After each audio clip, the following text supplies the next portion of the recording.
कभी किसी पक्षी को घोंसले की नींव बनाते देखा है? अथक परिश्रम करके तिनका तिनका बिटोर कर वो पक्षी अपना घोंसला बनाता है, अपनी संतान के लिए एक सुरक्षित घर बनाता है। और फिर कहीं से तीव्र आंधी आती है, भारी वर्षा होती है और उसका घोंसला तिनका तिनका करके बिखर जाता है। फिर वो पक्षी क्या करता है? वो रोता नहीं, ना ही विलाप करता है। वो बिना विलंब करे फिर से अपना घोंसला बनाना प्रारंभ कर देता है और सफलता पाता है। फिर हम क्यों छोटी छोटी असफलता से भयभीत होकर परिश्रम करना छोड़ देते हैं? एक बात सदा स्मरण रखिएगा, हर वृक्ष कुल्हाड़ी की एक मार से नीचे नहीं गिरता, हर चट्टान घन के एक प्रहार से नहीं टूटती। सफलता पाने के लिए अनावरत परिश्रम करना ही मात्र एक मार्ग है। स्वीकारण, सत्य का स्वीकारण मनुष्य के लिए बहुत ही महत्वपूर्ण है। जब तक मनुष्य सत्य को स्वीकार नहीं करता, उसे असत्य से लड़ने की शक्ति प्राप्त नहीं होती। जब आप भोजन करते हैं तो क्या होता है? आपका पेट स्वीकारता है कि वो भर चुका है और आप भोजन करना बंद कर देते हैं। जब आपको निद्रा आती है तो क्या होता है? आपका मन स्वीकारता है कि आपका शरीर थक चुका है और उसे विश्राम की आवश्यकता है। उसी प्रकार जब आपको किसी व्यसन को रोकना हो तो आपको स्वीकारना पड़ता है कि बहुत हो चुका, चाहे वो लालच हो या मदिरापान। उस व्यसन का त्यागना तभी प्रारंभ होता है जब आप ये स्वीकार कर लेते हैं कि आप उस व्यसन के बंधक हैं। हम में से ऐसा कोई नहीं जिनकी परछाई उनसे दूर रहती। हमारी परछाई सदैव हमारे साथ रहती है। कदाचित हमारी परछाई हमारे कर्मों के फलों का संकेत है। कदाचित इसी कारण कई बार हमें अपनी परछाई से भय भी लगता है, परंतु इस भय से निवारण पाने का एक साधन अवश्य है। वो है सूर्य की ओर मुख करना या किसी प्रकाश के स्रोत की ओर मुख करना, क्योंकि तब हमें हमारी परछाई दिखाई नहीं देती। यदि इसे जीवन के संदर्भ में देखें तो ये प्रकाश का स्रोत शुभ कर्मों की चेतना है। यदि आपके मन में शुभ कर्म करने की इच्छा है तो आपको कभी भी अपने कर्मों के फल का भय नहीं होगा, क्योंकि यदि आपका मन शुद्ध होगा तो आपके कर्म शुद्ध होंगे और शुद्ध कर्मों का फल कभी अशुद्ध नहीं हो सकता। आज मैं आप सबको एक कथा सुनाता हूं। एक दिन प्रातः एक व्यापारी अपने घर से निकला। घर से निकलते ही एक बिल्ली ने उस व्यापारी का मार्ग काट दी। व्यापारी घबरा गया। वो फिर से घर लौट गया और शुभ घड़ी की प्रतीक्षा करने लगा। और जब वो पुनः अपने घर से निकला तब वो वाहन जा चुका था जिससे राजा तक पहुंचकर उसे भेंट देनी थी। राजा को भेंट नहीं मिली। राजा क्रोधित हो गए। राजा ने उस व्यापारी का व्यापार बंद करवा दिया। इस कारण व्यापारी क्रोधित होकर घर पर अपनी पत्नी से लड़ बैठा। पत्नी अपने बच्चों समेत मैके वापस चली गई और उस व्यापारी के जीवन में यदि कुछ रह गया था तो केवल अंधकार। और इन सब का कारण वो उस बिल्ली को मानता रहा जिसने उसका मार्ग काटा था। ऐसा ही एक दूसरा व्यापारी राजा को भेंट देने निकला और उस व्यापारी का मार्ग भी एक बिल्ली ने काट दिया। वो व्यापारी तनिक घबराया, परंतु उसने आगे बढ़ना अधिक उचित समझा। राजा तक वो समय पर पहुंचा। उसने राजा को भेंट की। राजा प्रसन्न हुए और राजा ने व्यापारी को अपना व्यापार बढ़ाने की अनुमति दी, स्वर्ण आभूषण दी। जब व्यापारी घर पर पहुंचा तो पत्नी को आभूषण और अपने बच्चों को देने के लिए वस्त्र थे उसके पास। हर ओर प्रसन्नता थी। समझ रहे हैं ना, दोनों के साथ एक ही प्रकार की घटना हुई, परंतु दोनों की प्रतिक्रिया भिन्न थी। ऐसा ही हमारा जीवन भी है। हमारे जीवन में प्रारब्ध का अपना स्थान है, परंतु उससे कई अधिक महत्वपूर्ण हमारी प्रतिक्रिया, हमारे सोच का प्रभाव है। क्योंकि यही हमारे जीवन को आकार देते हैं, इसलिए अपनी सोच को सकारात्मक रखिए। आपका जीवन सदैव आनंदमय रहेगा।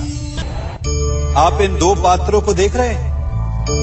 मेरे इस पात्र में जल है और ये पात्र मिष्ठान से भरा हुआ है। दोनों ही पात्र भरे हैं, परंतु देखिए, मिश्री को जल में मिला दिया, जल ने मिश्री को अपना लिया, मिश्री ने अपना अस्तित्व खो दिया। परंतु जल को अभिमान है कि उसका अस्तित्व अभी भी बना हुआ है। परंतु जो इस जल को चखेगा उसे अवश्य पता चल जाएगा कि ये जल अब वो जल नहीं रहा, ये अब शरबत बन गया। हमारा त्याग, हमारे बलिदान भी ऐसे ही होते हैं। जो इस बात को अनुभव करते हैं वो समझ सकते हैं कि कैसे हमने समय की धारा को बदल दिया।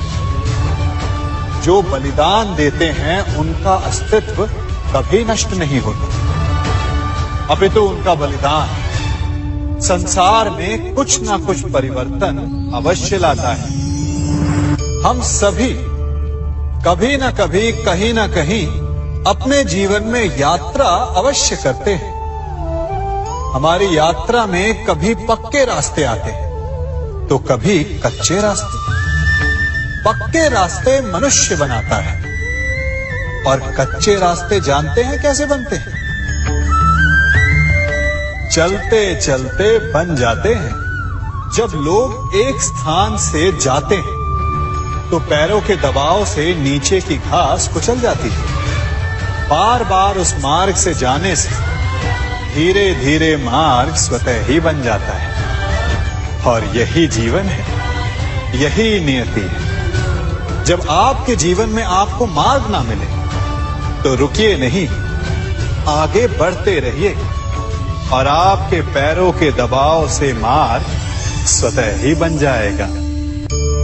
हम सभी अपने जीवन में सफलता चाहते हैं, है ना? उसके लिए हम रात दिन परिश्रम करते हैं, कड़ी मेहनत करते हैं, परंतु फिर भी असफल हो जाते हैं। परंतु ऐसा क्यों होता है? कभी सोचा आप सबने? क्योंकि सफलता पाने का मंत्र बड़ा कठिन नहीं, बड़ा सरल है। उचित विचार, उचित समय, उचित स्थान पर उचित प्रहार। जब आपके विचार, समय, स्थान और प्रहार यानी परिश्रम उचित है तो सफलता आप ही को मिलेगी। जिस प्रकार एक लोहार लोहे से कुछ बनाते समय उस लोहे के सही ताप तक के आने की प्रतीक्षा करता है और समय आने पर उचित स्थान पर पर्याप्त बल से प्रहार करता है और लोहा आकार ले लेता है, ठीक उसी प्रकार आपकी सफलता भी आकार लेती है। हम सभी को अपने जीवन में कभी ना कभी निराशा मिलती है, असफलता मिलती है और अधिकतर लोग इसके पश्चात भाग्य का रोना लेकर बैठ जाते हैं। कुछ कहते हैं कि जिस स्थान पर मैं हूं उससे कई ऊंचे स्थान पर होने के योग्य था, परंतु नहीं जा पाया। किसी को पीड़ा है कि उसे जो मिलना चाहिए था वो उसे नहीं मिला, भाग्य ही बुरा था। भाग्य क्या होता है? भाग्य वन में खिला पुष्प देवताओं को चढ़ाया जाएगा, या किसी सुंदरी की वेणी में वो सजेगा, या फिर उसे कुचलकर उत्पाद बना दिया जाएगा। ये सब एक पुष्प के नियंत्रण में नहीं होता, परंतु जब तक उस पुष्प का अस्तित्व है सुगंध बिखेरना उसके वश में अवश्य है। परंतु भाग्य हमारे वश में नहीं, और जो हमारे वश में नहीं उसके लिए दुखी होने से क्या होगा। कर्म पर वश है, वो कीजिए और धीरे धीरे भाग्य आपके वश में आ जाएगा, क्योंकि कर्म ही प्रधान है। कभी आप ब्रह्म मुहूर्त में जगे हैं? जगकर देखिए, संध्या होने के पश्चात जब रात्रि का अंधकार सारे संसार को धीरे धीरे अपने अंधकार में निगलने लगता है, तो यही अंधकार ब्रह्म मुहूर्त में भोर होने से ठीक पूर्व तनिक अधिक काला हो जाता है। कुछ समझे? हमारा जीवन भी कुछ ऐसा ही होता है।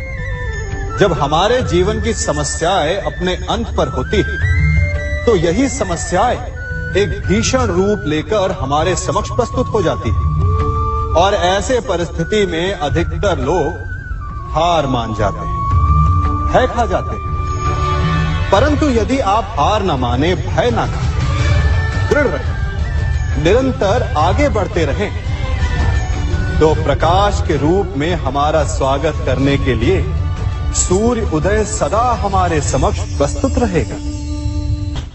आपने बरगद के वृक्ष को देखा है? जितना विशाल उतना दृढ़। पतझड़ में वो सूख जाते हैं, परंतु दुर्बल नहीं होते, टूटकर गिरते नहीं। और उसके विपरीत दलदल में उपजे वृक्षों को देखिए, वो दिखने में तो बड़े होते हैं, पतझड़ आए या शीत सदा हरे भरे होते हैं, परंतु इतने दुर्बल होते हैं कि जल धारा के हल्के से वेग से वो गिर जाते हैं। परंतु ऐसा क्यों होता है? कारण है जड़ें। जिसकी जड़ें दृढ़ भूमि में है, वो हर चक्रवात, हर ऋतुओं को सह लेता है, और जिसकी जड़ें दलदल में है, वो स्वयं की जड़ों को दुर्बल बना लेता है। कुछ ऐसा ही मनुष्य भी होता है, जो अधर्म, कुकर्म और असत्य की धरा पर उपजा है। वो समय की एक मार भी नहीं सह पाता, और जो मनुष्य सत्य, धर्म की धरा पर उपजा है, वो हर समस्या से अविचलित हो जाता है।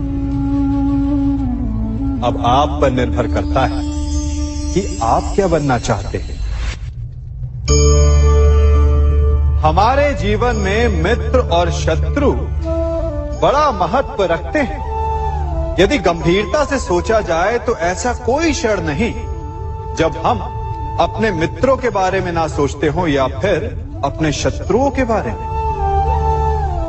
हमारा हर कार्य या तो हमारे मित्रों के हित के लिए होता है, या फिर हमारे शत्रुओं के अहित के लिए। हम हर स्थान या तो अपने मित्रों के साथ होते हैं, या फिर अपने शत्रुओं के साथ। कोई नहीं चाहता कि उनका शत्रु प्रसन्न रहे। हर कोई अपने शत्रु को नष्ट कर देना चाहता है, और ऐसा करने के लिए वो हर संभव प्रयास करता है। उसे आर्थिक, मानसिक और शारीरिक हानि पहुंचाने का प्रयास करता है। परंतु यदि मैं आज आपको ऐसा मंत्र सिखाऊं जिससे आप अपने शत्रु को सदा के लिए नष्ट कर दे, तो और वो मंत्र है मित्र बनाना। अपने सभी शत्रुओं को अपना मित्र बना लीजिए, और आपके सारे शत्रु स्वतः ही समाप्त हो जाएंगे। मैं क्या कर रहा हूं? मैं दिए प्रज्वलित कर रहा हूं ताकि अंधकार को मिटा सकूं। अब आप कहेंगे कि इसमें कौन सी बड़ी बात है ना? परंतु इसमें महत्वपूर्ण बात समझने के लिए यह है कि मैं क्या नहीं कर रहा हूं, और मैं अंधकार नहीं कर रहा हूं। क्योंकि अंधकार को मिटाने के लिए प्रकाश का अस्त्र तो उठाना ही पड़ता है। बुराई को बुराई से नहीं, अच्छाई से जीता जाता है। अन्याय को अन्याय से नहीं, न्याय से लड़ा जाता है। क्रोध को क्रोध से नहीं, क्षमा का साथ लेना होता है। ठीक उसी प्रकार एक लोहा लोहे को काटता है, परंतु एक ठंडा लोहा ही गर्म लोहे को काट सकता है। इसलिए यदि आपको अपने जीवन में विजयी होना है तो अपने शस्त्रों को, अपने अस्त्रों को सोच समझ कर उठाइए, क्योंकि एक अनुचित सोच परिणाम पर भारी प्रभाव डाल सकती है। आप सब सोच रहे होंगे कि ये क्या मैं करने लगा। मैं इस पौधे को जड़ से उखाड़ रहा हूं। आश्चर्य हो रहा है ना कि एक पौधे को उखाड़ना या काटना ना केवल एक अपराध है अपितु पाप भी है। तो फिर मुझे ऐसा करने की क्या आवश्यकता पड़ गई? क्योंकि कई बार विनाश ही सृजन तक पहुंचाता है। यदि नया भवन बनाना हो तो पुराने भवन को गिराना पड़ता है। व्यवस्था को परिवर्तित करने के लिए क्रांति लानी पड़ती है। और उसी प्रकार यदि किसी वृक्ष या किसी पौधे की जड़ों में घुन लग जाए या उसका मूल सड़ जाए तो उसे जड़ से उखाड़ देना ही श्रेयस्कर होता है, ताकि उस स्थल पर नए पौधे उपज सके। युद्ध करना पर्याय नहीं, परंतु कभी कभी शांति के लिए युद्ध करना आवश्यक हो जाता है। संसार में सबसे श्रेष्ठ क्या है?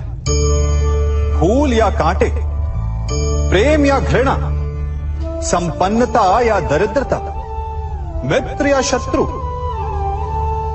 बताइए। अब आप भी कहेंगे कि भला ये कोई पूछने की बात हुई? अवश्य, फूल, प्रेम, संपन्नता और मित्र ही श्रेष्ठ है। परंतु क्या आपने अपने जीवन में कभी सोचा है कि हर एक भाव, हर एक वस्तु, हर एक घटना का एक गुण धर्म होता है? त्वचा पर जलन करने वाले फूलों से अधिक श्रेष्ठ वो कांटे हैं जिनसे आप अपने घर की बाढ़ बनाते हैं ताकि वन्य पशु आपके भीतर ना आ सके। वो प्रेम श्रेष्ठ नहीं जो आपको अंधा, लोभी, पक्षपाती बनाता। वो घृणा श्रेष्ठ है जो आपको नया मार्ग दिखाता। वो संपन्नता श्रेष्ठ नहीं जो आपको कृपण बनाता, मत्तांध बनाता। वो दरिद्रता श्रेष्ठ है जो आपको जीवन में परिश्रम करने की शिक्षा दे। कुविचार देने वाले, बुरा मार्ग दिखाने वाले मित्रों से अधिक श्रेष्ठ वो शत्रु होते हैं जो हमें जीवन का लक्ष्य दे दे।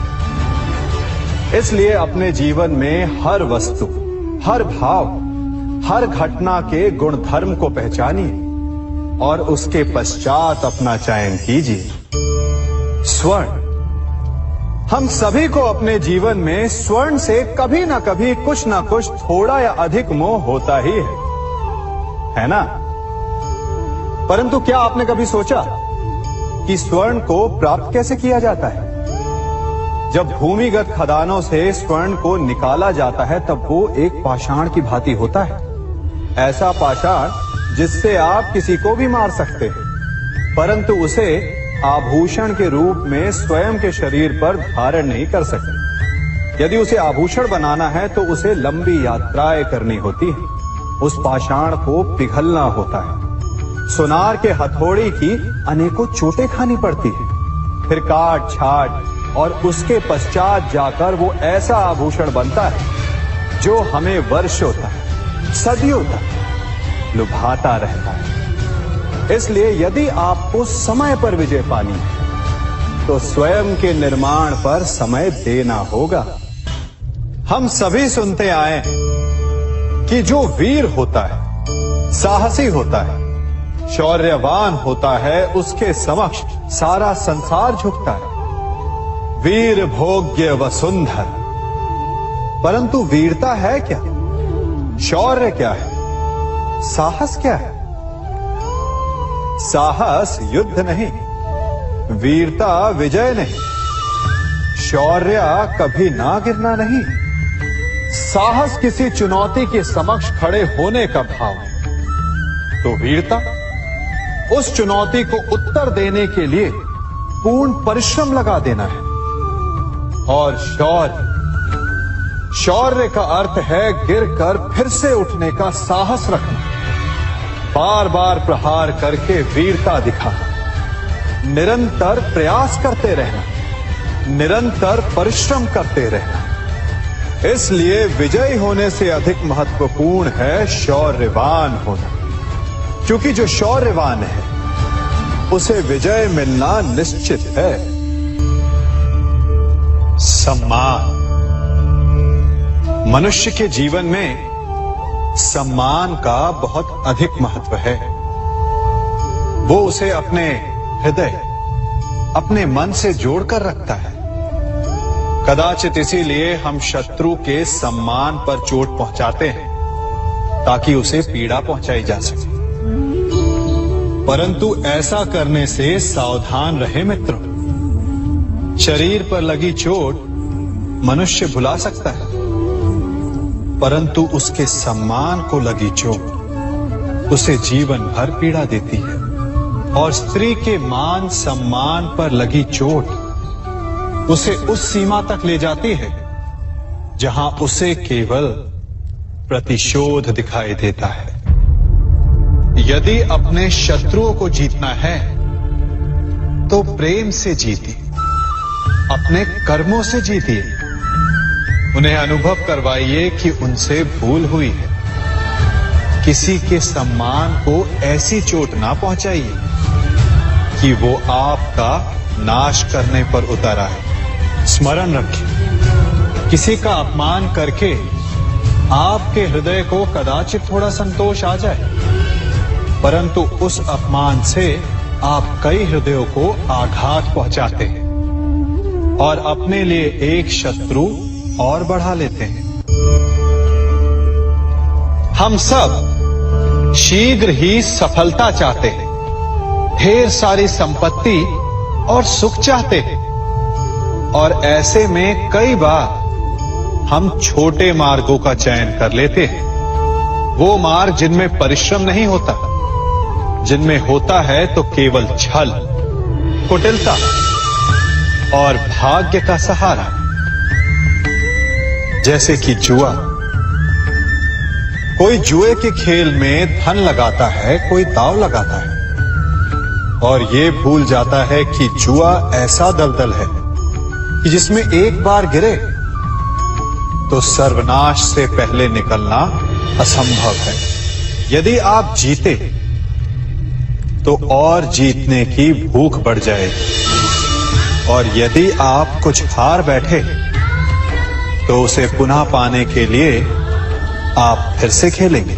मनुष्य को ये आभास ही नहीं होता कि अपनी संपत्ति के साथ साथ वो अपनी मानवता, अपने संस्कार, अपना धर्म और अपना उत्तरदायित्व तक सभी जुए की भेंट चढ़ा देता है। इसलिए कुछ पाना है तो परिश्रम से पाओ। यदि कुछ जुए में जीता तो वो उतना शीघ्र ही खो दोगे, चूंकि उसे परिश्रम से पाया नहीं गया है, और उसकी रक्षा करने के लिए आपके मन में स्वाभाविक प्रयास भी नहीं होंगे।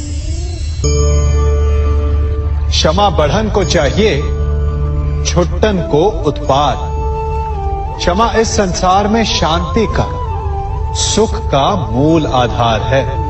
क्षमा आपके मन से प्रतिशोध और शत्रुता जैसे भावों को समाप्त करती है। परंतु क्या हर स्थान पर क्षमा आवश्यक है? क्या प्रत्येक का अपराध क्षमा करने के योग्य होता है? नहीं। कभी कभी उसे क्षमा करके हम उस व्यक्ति को और बड़ा अपराध करने की प्रेरणा देते हैं, और ऐसा ही अपराध है स्त्री का मान भंग करना, जिसमें क्षमा की कोई अवस्था नहीं। यदि सिंह भूल से गाय के बछड़े का अखेट कर ले तो उसे क्षमा किया जा सकता है, परंतु यदि वो नरभक्षी हो जाए तो उसके केवल दो स्थल होते हैं, या तो पिंजरा या फिर मृत्यु की गोद। कुछ परिस्थितियों में क्षमा के स्थान पर दंड देना आवश्यक होता है, क्योंकि ये दंड का भय ही है जो लोगों को वो अपराध करने से रोकता है। संसार में सबसे बड़ा क्या है? अभिमान और बाहुबल या विश्वास और आस्था? निश्चित रूप से बाहुबल के महत्व को नकारा नहीं जा सकता। मनुष्य अपने बाहुबल से पर्वत को मैदान बना सकता है, सागर सुखा सकता है, मरुस्थल में नदियां बहा सकता है, परंतु बाहुबल को सहारा होता है विश्वास का। यदि मन में विश्वास ना हो तो बाहुबल किसी काम का नहीं। वो कौन सा बल है कि मोर आकाश की ओर ताकते हैं? वो विश्वास ही तो है जिसके कारण वर्षा होती है और दोनों की प्यास बुझती है। परंतु जब पाप के बाहुबल का सामना धर्म के विश्वास से होता है तो बाहुबल हार जाता है और जीतता है विश्वास। विजय होती है आस्था की। यदि आप सत्य के मार्ग पर चल रहे हैं और आप अपने इष्ट में आस्था रखते हैं तो किसी भी पापी का बल आपका कुछ नहीं बिगाड़ सकता।